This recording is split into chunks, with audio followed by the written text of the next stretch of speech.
One Question is brought to you by Turnkey Search, a top industry search firm since 1996.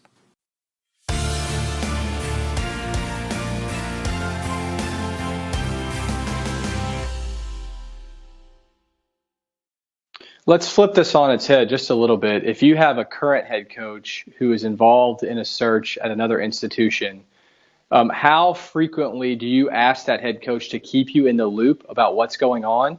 Is there an unspoken way that should happen, or are you constantly reaching out to them to stay abreast and to potentially renegotiate a contract? Is there any sort of formal structure how that relationships, conversations take place?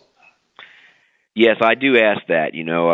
I've always given my blessing whenever somebody has an opportunity, whether they're a head coach or an assistant coach or a department head. I've always felt like, people deserve the right to obviously look at opportunities that are out there. And so we try to really be open and transparent about it. And I certainly, if somebody feels like there's an opportunity that they need to explore, I always support that. But I do ask, hey, please keep me in the loop. Just let me know how things are going, because, and that's actually happened. Our people that have interviewed for jobs and our coaches really have been very transparent. Our most recent one, Jeff Brom on the football side, was extremely open and honest with me about who he was talking to, when he was talking, where things stood. I really felt like I was completely in the loop the whole time.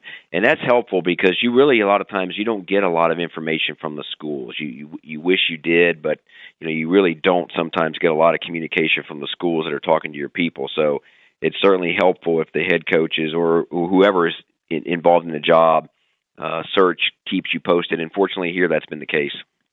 Do you look at those situations any differently? And so let's take Jeff's situation as an example. So Purdue or whomever else he was talking to, and we kind of touched on this before we started recording, you probably knew you were going to lose Jeff or that it was likely. But what about a coach who has had success at Western, but for whatever reason thinks they need to make a somewhat lateral move to get more exposure? Do you handle those situations when it's a Power 5 school coming after a coach than if it's another group of five, or let's say a lateral institution? Do you approach those any differently with the head coaches? I try to just be very open and honest, and hopefully in doing so establish credibility. And I was watching the 30 on 30 with John Calipari, and the point where he was talking to players, and if he feels like they're going to be a high draft pick and they're ready for the NBA, he tells them that. He doesn't try to convince them to stay in school if he doesn't feel they're ready. And I'm in no way, shape, or form comparing myself to John Calipari.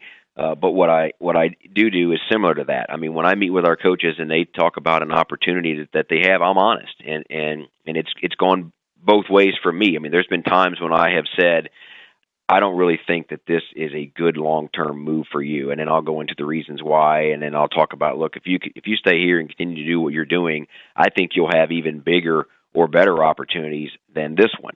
Sometimes the best decisions you make are the ones you don't make. So I think you're better off staying the course here and doing what you're doing, and you'll have something better than what you have. There's been times when I've had that conversation, but there's also been times, with Jeff, and then, obviously with Bobby Petrino going to Louisville. There's no way you could look somebody in the eye and tell them when they're making 5 and 6 times more money somewhere else than they're making with you, and they're going to the ACC or the Big Ten, that's a bad move. I don't think you could possibly make that argument. So I've just tried to be open and honest about it in terms of, I think this is a great opportunity, or I don't. And, I think that's worked very well for both sides. And that's today's One Question, brought to you by Turnkey Search, a top industry search firm since 1996. One Question is designed to give D1 Ticker subscribers valuable insights on how executive leaders in college athletics think about key issues on their respective campuses, in their departments, or within their leagues and conferences. One Question is brought to you by Turnkey Search, a top industry search firm since 1996.